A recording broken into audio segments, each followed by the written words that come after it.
So wonderful to see some familiar faces tuning in and some newer faces. I'm just going to take a moment to get the PowerPoint up.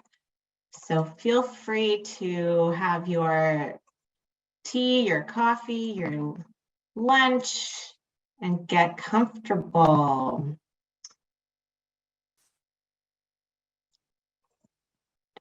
Take a moment here, get it into presenter view.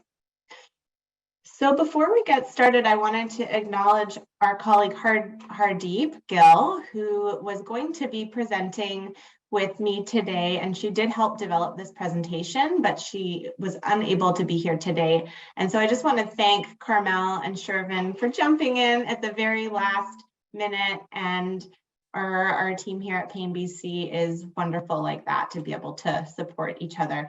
And also to thank you for coming on your lunch break. I often say, for social work counselor topics, we'd be happy with it 10 people, cozy and being able to chat, and 180 people registered for this. So it's a hot topic, and we're thrilled that you're here today. So just beginning by settling ourselves here with a land acknowledgement, and noting that I'm calling in from the traditional and stolen territories of the Musqueam, Squamish, and Tsleil-Waututh nations. Just sending gratitude for the ancestors who have cared for this land, and recognizing the current and historic harms that the field of both social work and counseling has caused to Indigenous peoples in Canada, and that we work towards dismantling systems of oppression as a path towards reconciliation. Part of that is through learning. In today's agenda, we're going to learn about what is chronic pain, some of the impacts of chronic pain, and focusing really on approaches to care for psychosocial clinicians. And then I know that clinicians do like to know about where they can refer clients, so we're going to talk a little bit about that. And really what we want you to take away from the presentation today is to bring chronic pain and kind of a pain lens into your frame when you're working with clients, whether that's with your assessment, your follow-up plans, and just meeting people where they're at, knowing that pain is a topic that is so pervasive and yet very widely not understood and recognized in our various systems. And so often these webinars, we bring in top presenters from outside of Pain BC, but today we're lucky to be able to present internally as a team. And so our vision as an organization is a future where no one is alone with pain. And the mission is to enhance the well-being of all people living with pain through empowerment, care, education, and innovation. And how we do this is through a whole bunch of different lenses, centering people who live with pain in informing us in the development of all of our services.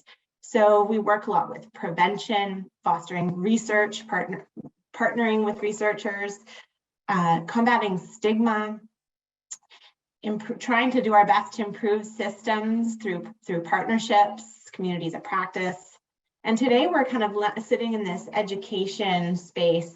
And I know for myself as a social worker, I certainly didn't have any training in my master's on chronic pain.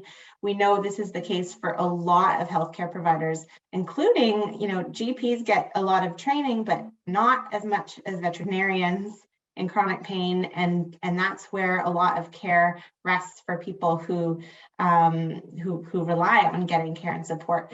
And so a lot of education really does need to be done, and we are working with the various schools to try to help change that. For me, working in various areas of practice in social work, I almost feel like chronic pain is kind of like back in the 70s. As far as just from a systemic perspective, ability for access, kind of like where maybe mental health was in the 70s. There's long wait lists for treatment. A lot of people misunderstood and don't really recognize chronic pain, but it really is starting to shift. It really is starting to shift, and there's beginning to be a lot more recognition across providers. So excited to be here today. And then empowerment is around kind of more our direct service areas in empowering people who live with pain to enhance their well-being. And so what really is chronic pain? Well, just starting with a bit about the prevalence, which is a 1 in 5 in Canada. So it's a very common thing. And I actually think the number would be quite a bit higher, but a lot of people don't recognize that they have chronic pain, and there's issues around diagnosis as well, since a lot of people aren't diagnosed with chronic pain.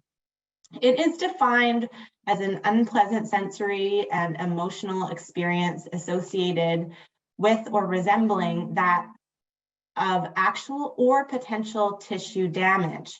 And so what to note around that is that you can't always see chronic pain on a scan, which makes it very hard to understand and to diagnose from our kind of more medical perspective in our system. It's a complicated thing, and people don't always understand or know the cause. The other thing to note is that the prevalence of chronic pain in Canada is not equally distributed. Occurrence of it and the severity and barriers to care are higher in populations that are affected by social inequities, racism, poverty, violence, and trauma, and other experiences of marginalization. So this very busy slide, just taking a moment to just maybe pause and look at it and recognize kind of maybe how you feel when you look at this, what you notice. So I'm just going to pause for a moment.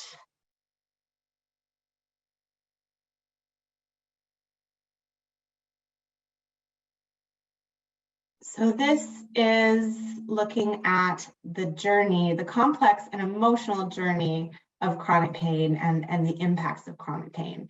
So often how it starts, it might be an accident, an injury, nerve damage, an infection, or as a result of some other chronic condition. And overlaying that, there's a lot of intersection with folks who've experienced trauma.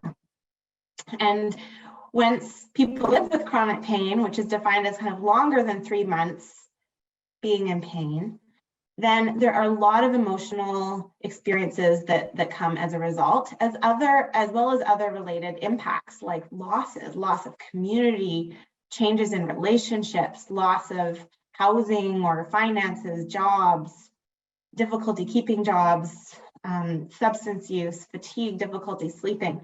If you're not someone who lives with pain, if you can imagine being in that acute pain and really knowing how hard that is to focus on anything else.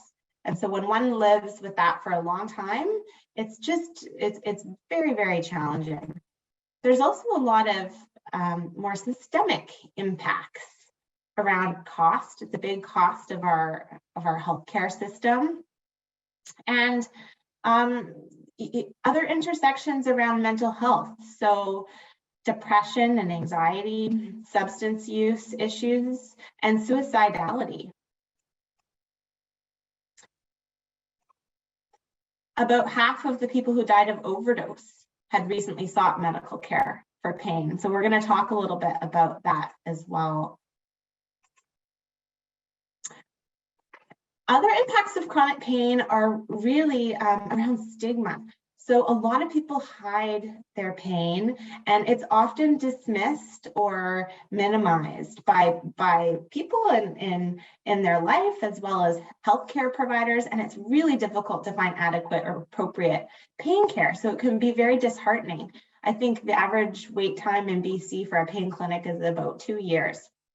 So it can be very disheartening. I was talking to somebody this morning, reaching out on our pain support line, and she had been experiencing pain for a very long time, managed by her GP, okay, as well as a whole bunch of other supports.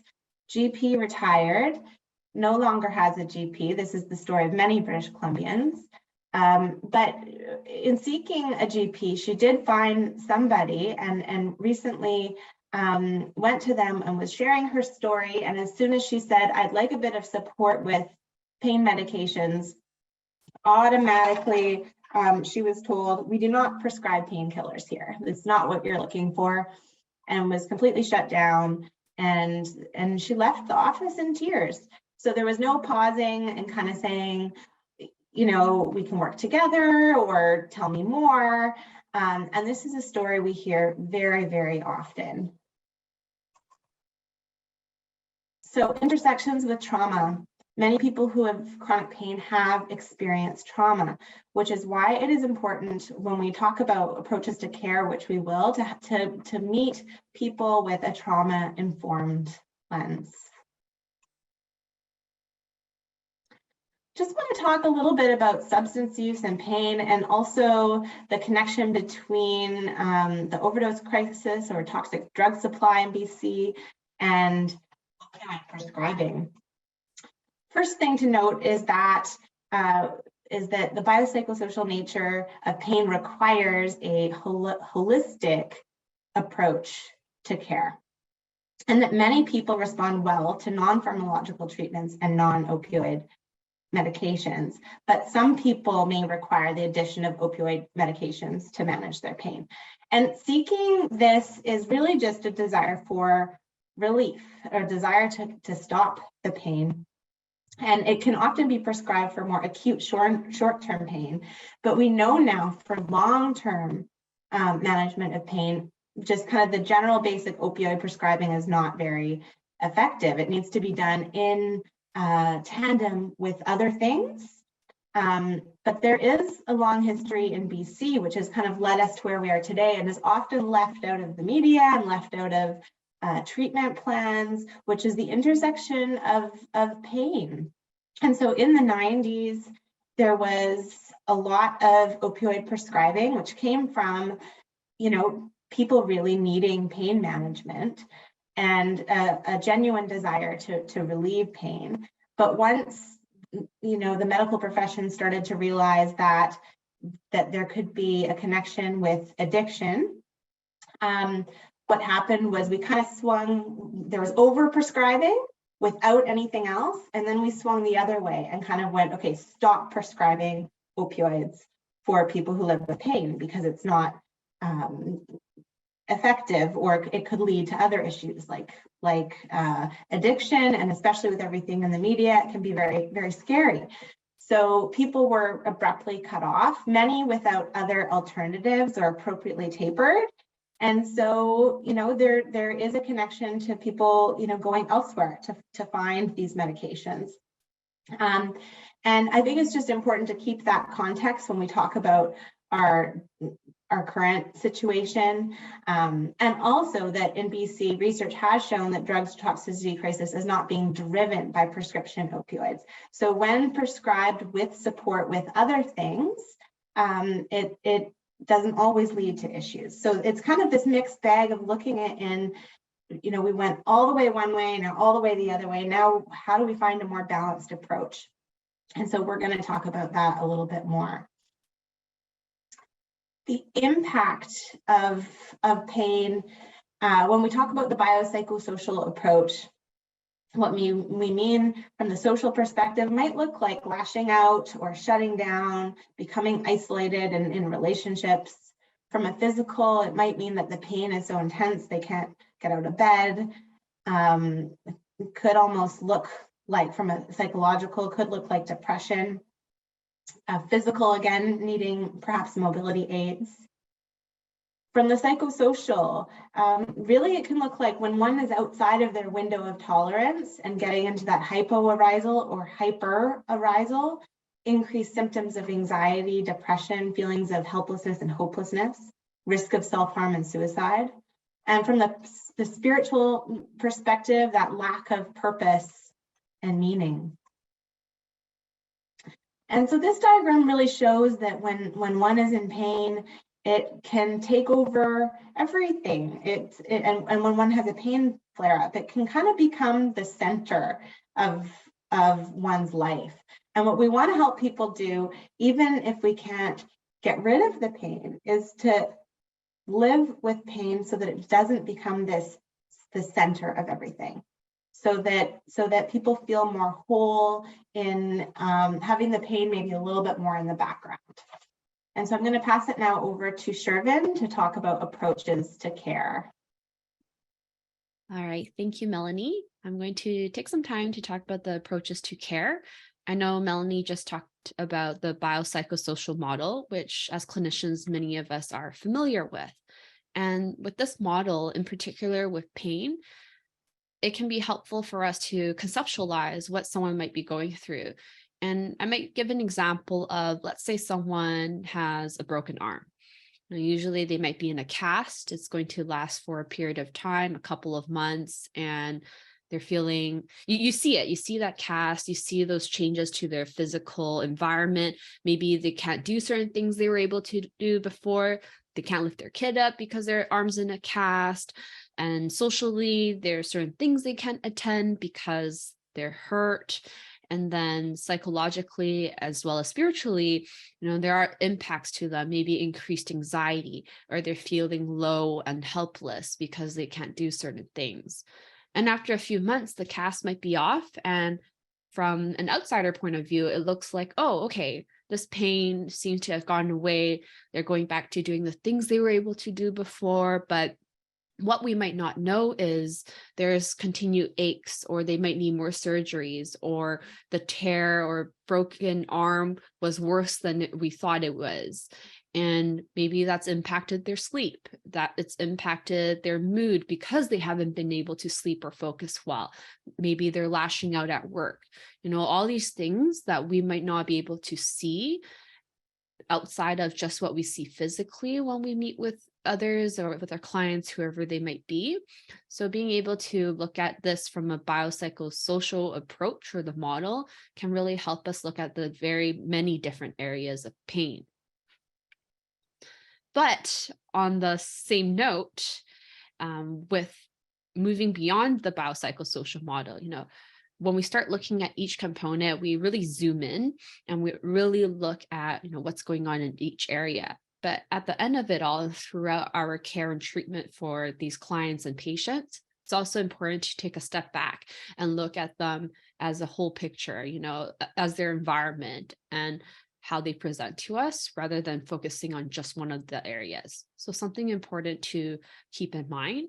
And Melanie shared this with us earlier about the impacts of chronic pain, but now we're going to look at the paths to wellness and going through the 4 quadrants again. So with social, Carmel will talk to us about the different things that Pain BC can support individuals with, but it could also mean talking to someone who approaches your care without judgment.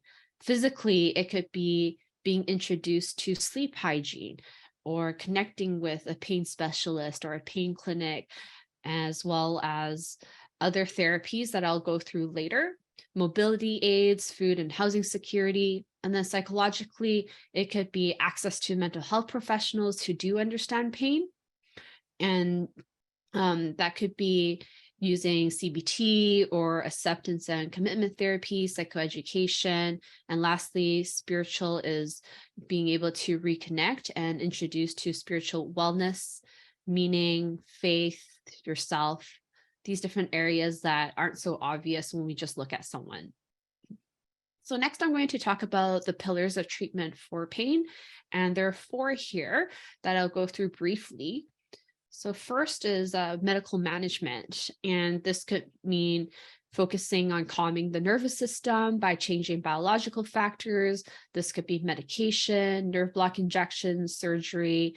And something I want to keep in mind is medical management is not always the end all be all. And we hear that a lot from our clients.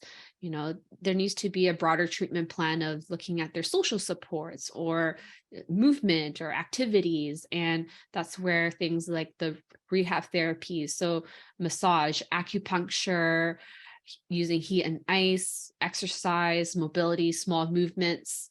And then with psychosocial therapies, the most used ones for pain specifically include cognitive behavioral therapy, acceptance and commitment therapy, motivational interviewing, as well as being trauma informed. And I'll go through trauma informed a little later. But lastly, supportive self-management includes the importance of autonomy as well as own learning. And I say this because, yes, you can have medication, you can go to a physio, you might have a counselor, but those take up maybe 10% of someone's week. But what about the other 90%? It's important to be able to build on their own set of tools, their own set of abilities to practice self-compassion, know what self-care looks like to them, or when they're having a low day, what do they do, or knowing what kind of supports they can access when they need more help. So when we're able to equip our clients and patients with this knowledge to build their own toolbox, it is what I think is almost the most important pillar for treatment of pain. And next, I'm going to talk about trauma-informed care. And when I think back to all the clients that I've connected with when it comes to pain, a lot of it is they feel like people don't believe them. Going back to that broken bone example, after a few months, the cast is off. We see that this person might be okay, or they don't have that cast anymore, so they're feeling better. But what about the trauma of maybe an accident they went through, or the trauma of the healing and recovery process, how that impacted maybe their relationship with their partner, their relationship at work, or their performance at work, all these different things that they've gone through that's really impacted them. So as clinicians, especially in pain, it's not about fixing it or taking away the pain or making the pain less, because as much as I want to take away chronic pain for all these people, unfortunately, that's not the reality. But what we can do is letting them know that you are heard. I acknowledge and I recognize what's being said. I see you. I hear you. Your pain is real. And letting them know that they're not alone in it, I think is a really empowering way to make individuals feel like they're being heard. And I'm going to talk about some recommendations from a pain psychologist. I guess you can think of this as short things to keep in mind. But the first is learning about pain science improves outcomes. And for pain science, it's learning about, what's happening in the brain, neuroplasticity, when we have changes to your brain because of pain, and how that impacts how our bodies are like, and then that mind-body connection. The second is sleep hygiene. Then the importance of social connections and making sure that people are integrated back into their community so they're not alone. And then what to accept versus what to change, because not everything can be changed when it comes to pain.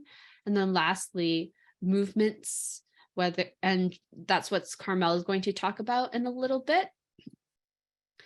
And just like what Melanie showed earlier, what we want individuals to get is a more balanced life. And what that means is, so not taking away their pain necessarily, but improving their quality of life, whether that's going through acceptance of what their current situations like, increasing any activities, improving social functions, and at the end of it, helping them feel more motivated. And I say motivated with a grain of salt, because motivation can be short term, but it's more about having them feel empowered about introducing healthy movements or connecting with others. So this can lead to a more balanced life.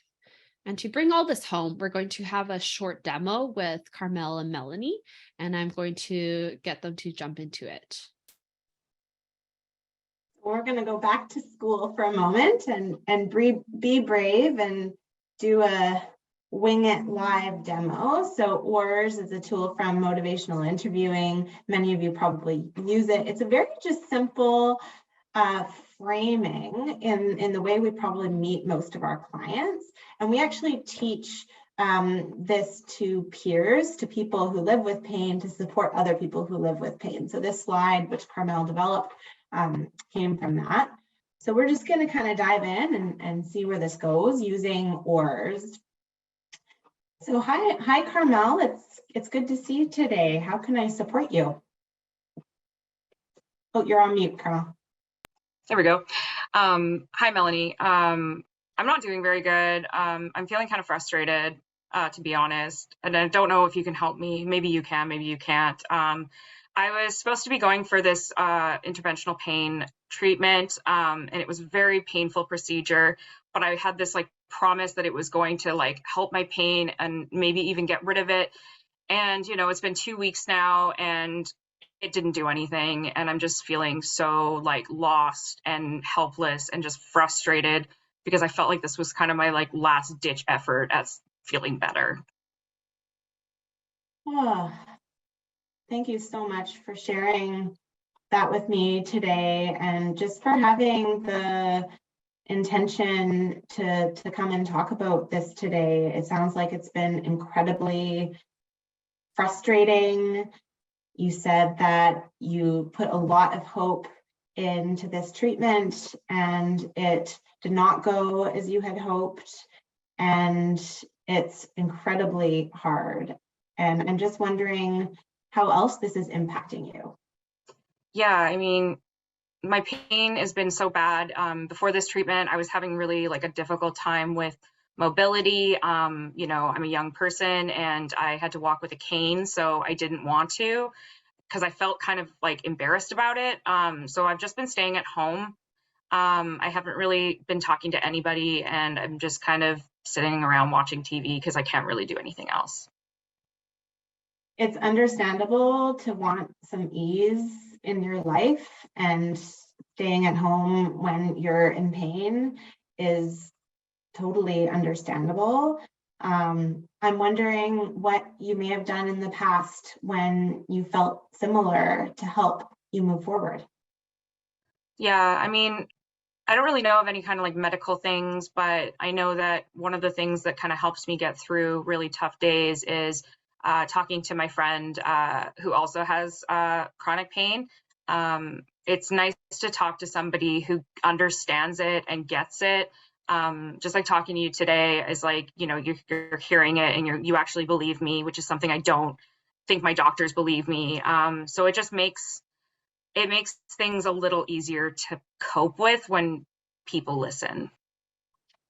Carmel, it sounds like you're incredibly self-aware and you know that you need to feel heard, and you talking to other people who have been through it has helped you in the past.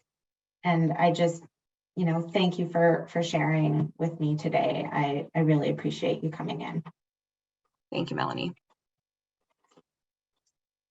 Okay, so that's a brief example of probably what a lot of us as clinicians do in our practice, but just as kind of a framing tool, this OARS, open-ended questions, affirmations, reflections, summarizing. I didn't do much summarizing. Certainly wasn't perfect.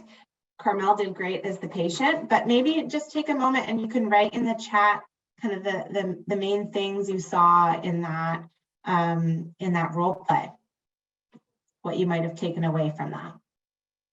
Feel free to, we'll just wait a minute. And you know, social workers can hold silence for a moment.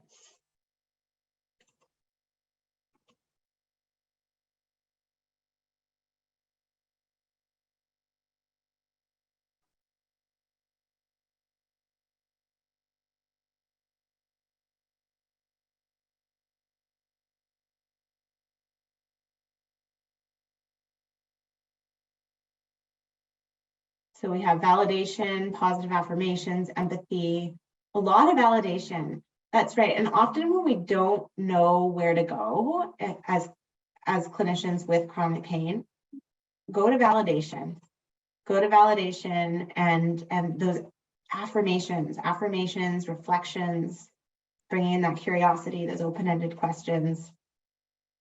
Otto says, usually my clients experience a lot of anger, which is in the conversation, a lot. So sitting with that anger and holding space for it and hearing it and holding space, holding that container for the validation, for whatever arises. And that anger is valid. They've probably been turned away, and they're in a lot of pain and is maybe reflecting what's happening in their life. And so how can we hold that and show that empathy and caring? And so orders can be a helpful tool for that. I'm going to pass it over now to Carmel. Thank you, Melanie. Hello, everybody. So I'm going to be talking a little bit about Pain BC programming and our resources for people living with pain. I'm going to go into the detail about these in our next couple slides, but just kind of as an overview of our programs at Pain BC. All of our programs are free and available to people in British Columbia living with pain. So that's just a really important thing to note. So different kinds of programs, involvement with volunteers, healthcare professionals that work with us. But we've got Live Plan B Plus, the Pain Support Line, Making Sense of Pain program, the Gentle Movement at Home, Pain Support and Wellness Groups, and the Coaching for Health program. So going into some information about the Pain Support Line. The Pain Support Line is one of our first touch points with people living with pain. Often they call us and just kind of ask us like, what can I do? What do you do? Just like a starting point. And what we do at the Pain Support Line, the Pain Support Line is supported by staff at Pain BC. So all of us that man the Pain Support Line are either social workers or counselors. And we provide a safe space to talk about pain and its impacts, provide information on pain and pain management, help navigating systems and finding community resources in their area, as well as finding healthcare providers who specialize in pain. And just a little statistic there, in 2021, we had over 2,600 contacts. So why do people call the Pain Support Line? Oftentimes people call us because they're looking for information about pain clinics and specialists. Emotional support is a big one for us as well, and using those OR skills and validating experiences. Finding a GP, which is a common struggle in British Columbia and all over the country right now. Counselors and mental health services. Access to our support groups program, pain education, and healthcare navigation, as well as income supports.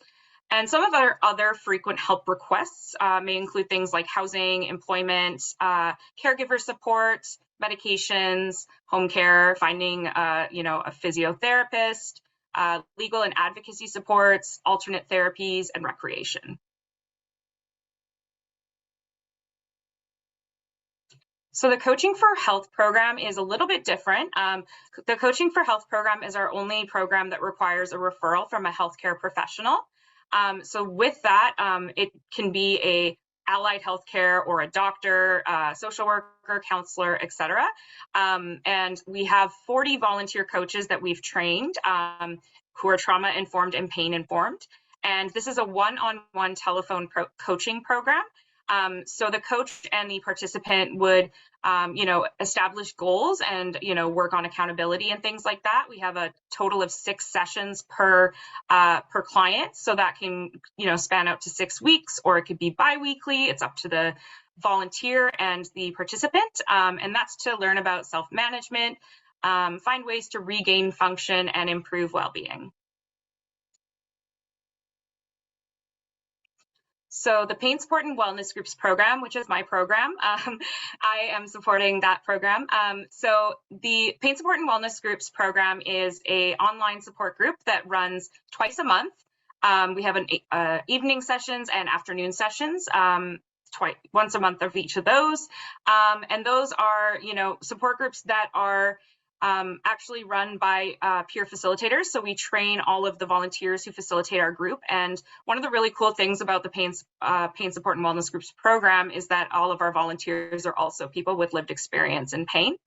And these spaces are used as a place to share coping strategies, learn about pain management, and build a community of support. One of the most important things that I hear from participants of this program is, the pain education is awesome, but what's really, really helpful for them is just that being around people that get it and not having to, justify your pain, and just being validated and knowing that you're not alone, because isolation is such a huge part of chronic pain.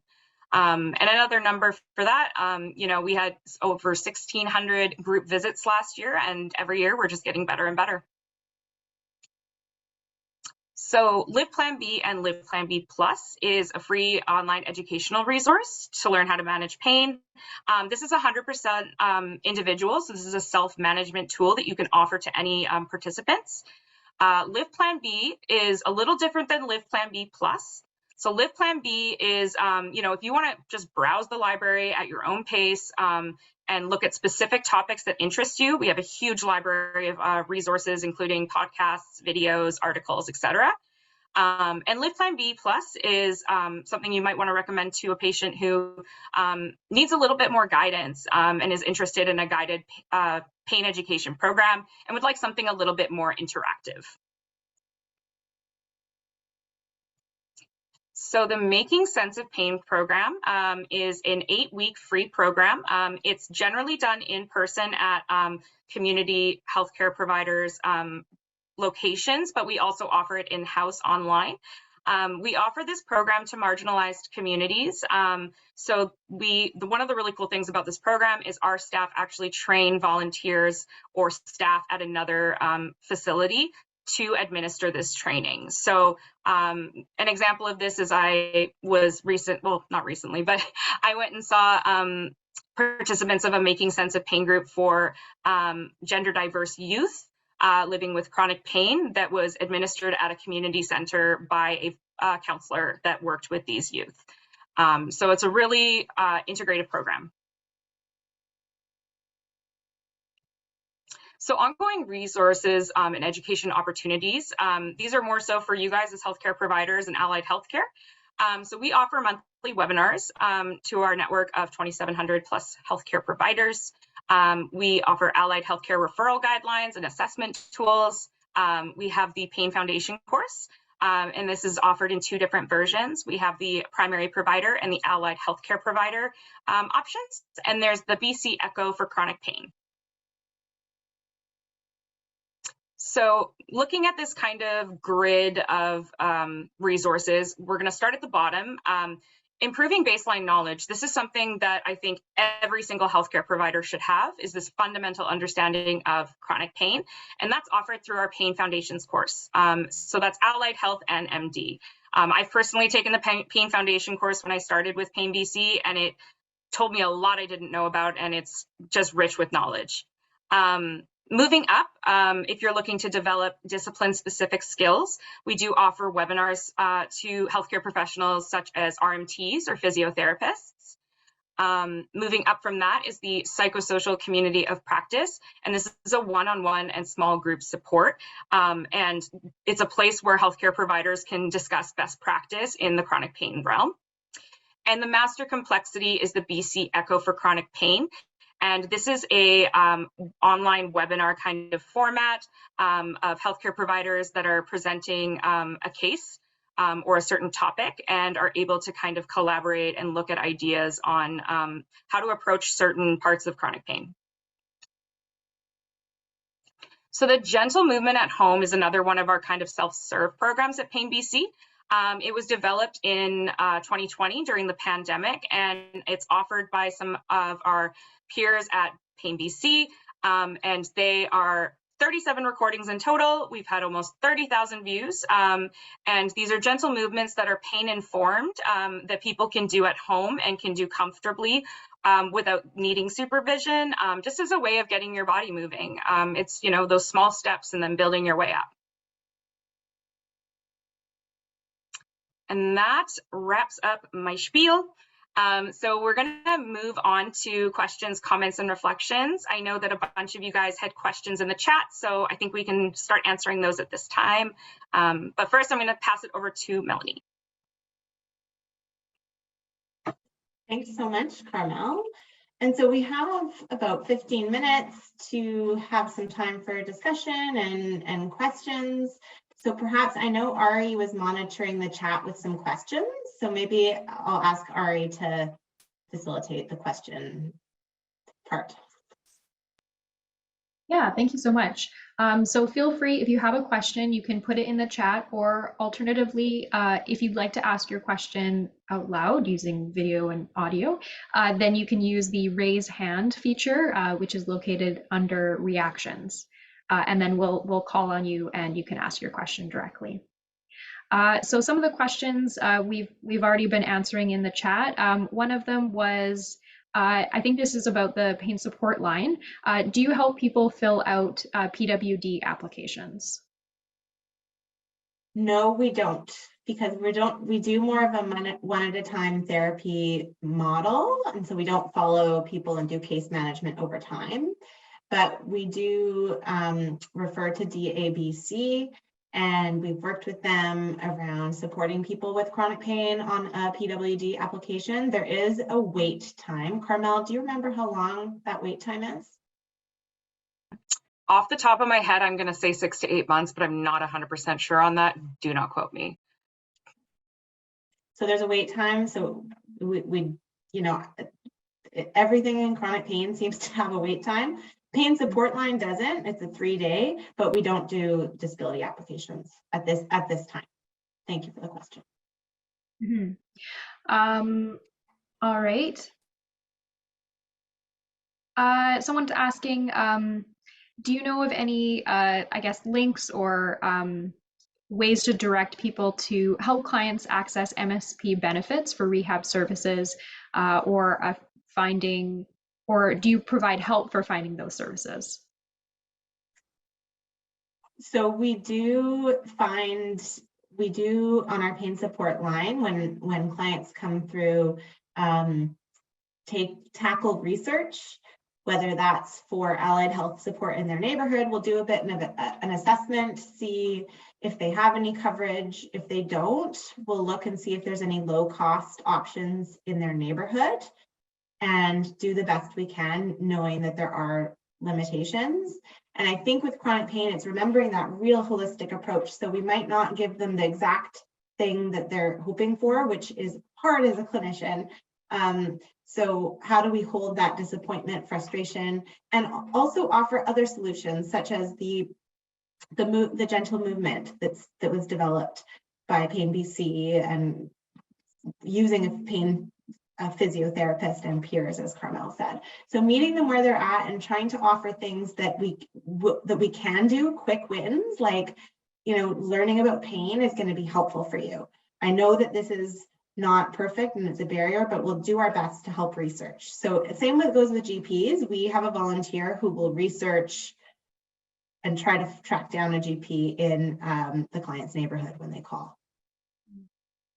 And I think I hope I'm not speaking out of turn, but it was actually just mentioned at our ECHO yesterday, the MSP supplementary benefits program that folks can access if they're low income or on disability assistance. So that is, I can put the link to the chat and put the link for that in the chat if that's helpful. Are there any other questions? I think folks maybe are just thinking, or feel free to, yeah, like I said, raise your hand or post your question in the chat. Great. So this person asks, thank you for all the great information provided. While I don't have a question right now, knowing myself, I will have one as soon as this event concludes. How can we reach you if we have more questions? So Ari will be sending the follow-up to this presentation, and what we can do is include our contact information to the pain support line, as well as I'm happy to give my direct email, and you can get in touch if you have questions. And I'm just wondering, there's a question about Live Plan B Plus on your website. Is it on there? Oh, it's definitely on there. And maybe Ari can link it into the chat where Live Plan B Plus is. I wanted to actually ask a question to the group, and that might be, what's one takeaway that you'll bring into your practice from this brief presentation? And feel free to pop in the chat, or maybe even just open your mic, hearing from each other, or if there's a tip and trick that you have for working with chronic pain.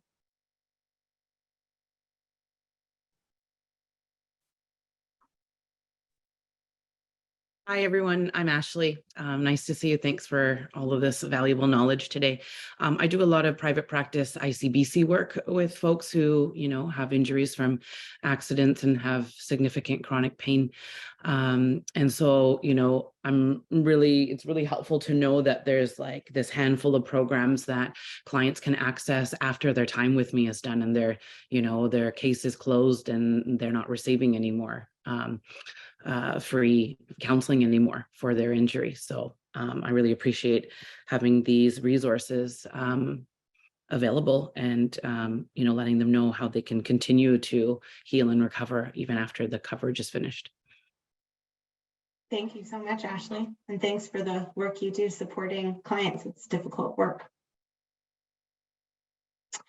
There's a question about non-English speaking supports. So we are actually right now working on culturally tailoring our Making Sense of Pain program into multiple languages, which will then also increase access to some of our just information, psychoeducation. So that is in process, but currently is not yet available. There's a question about specific helpful therapeutic tools that you use when supporting clients with chronic pain one-on-one. And the top ones that are used include CBT, acceptance and commitment therapy, motivational interviewing, and trauma-informed care. Something that I will point out, though, when it comes to somatic exercises like grounding or breathing or connecting with your body, this can actually be triggering for some individuals with pain because maybe they don't want to be in tune with their body at that moment because they want to not feel that pain, or doing a certain movement or breathing exercise can be triggering or painful for them. So that's just something that I would caution. And it could also be helpful to ask them, what is helpful for you, or what have you done that is soothing for you, and then to build on that. But a lot of it is, I want to stress, is the importance of making them feel heard, a lot of person-centered therapy, so that they feel like they're not alone in it. Great question. There was also a question, someone asked, does someone have to be diagnosed with some form of chronic pain to use this service, or can they self-refer or be directed by staff? I can answer that. So our programs are no need for a diagnosis. The only one that has a bit of a requirement is that healthcare provider referral, but even then it's if you're experiencing chronic pain over 3 months. But all of our other programs are self-referred. So you can access groups without a diagnosis. We have many people who come to us who don't have diagnosis, as well as our pain support line and the Coaching for Health program again. Okay, it looks like Otto has a question. I think you can just unmute yourself and ask. Okay, great. Hi. Thanks, Melanie, for putting on this seminar. I really appreciated your point about addiction and pain and the opioid challenge. For a lot of clients, they're self-medicating just because they can't get what they need in terms of pain management from their formal medical system. And I'm wondering how you approach those folks who struggle with that, because obviously there's some risks involved as well. And how do you address the balance between pain management and addiction? Great question. I think, first of all, understanding the context around opioids in BC is important. Knowing that people are seeking relief from their pain, and that the barriers to getting what's called multimodal interdisciplinary care are massive unless you're a part of a pain clinic, and even then it's very difficult to get care. And often pain clinics in BC you can't have an addiction, so there's that issue as well. So we're so siloed. And so I think what can we do is your question, I think, is using the same principles around a really trauma-informed approach, is education to our clients, around that self-management piece, about learning about pain. A lot of addiction services don't actually bring in that pain frame. And so when we can give our clients a little bit more perspective about validating this pain is real, and what are some other things that you can do to help manage the pain amidst everything else. And there are things that people can do even without adequate healthcare support. So that's what I would say. I'm wondering, Shirvin or Carmel, if you have anything else to add. I think the only thing that I would maybe add is, if substance use comes up in the conversation and they're open and comfortable talking about it, establishing a safety plan never hurts, and asking somebody if they have adequate safe supplies or have any sort of protocols if they have a healthcare emergency.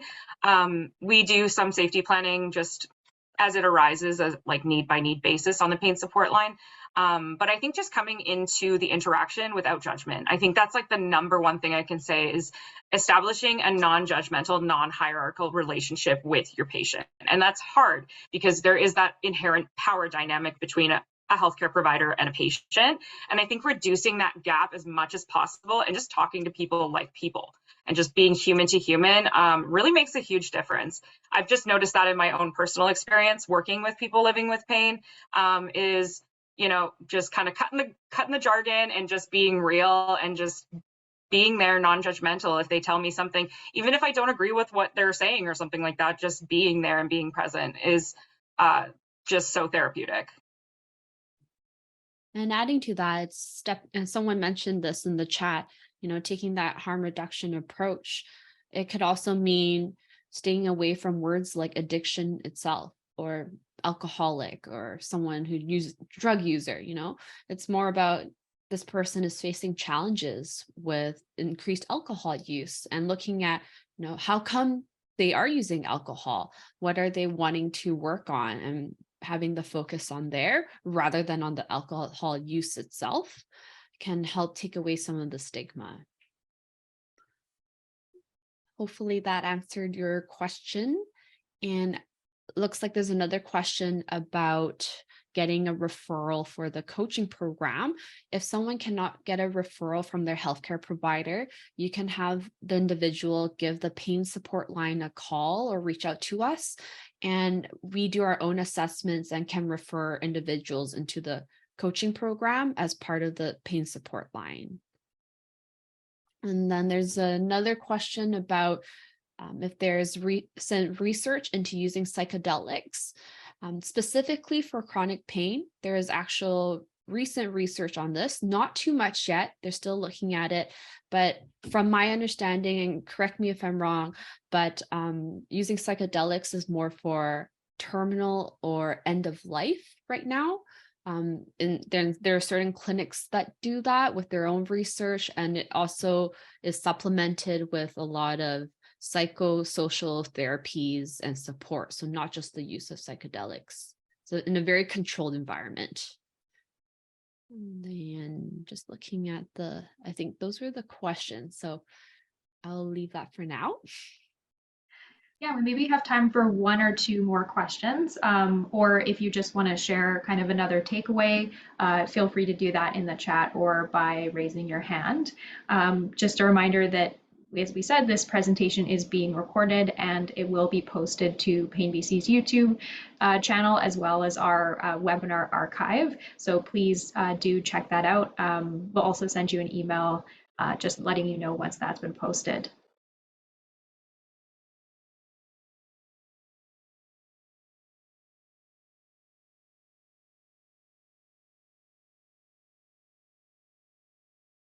Thanks so much to everyone for attending today. If you're interested in learning more, check out our website. Some of you already have, or get in touch if you have further questions. Thank you so much. Thank you, everyone. Hope you have a good day. Thank you. Thank you, everyone. We appreciate you spending your lunch hour with us and hope to see you again. Take care.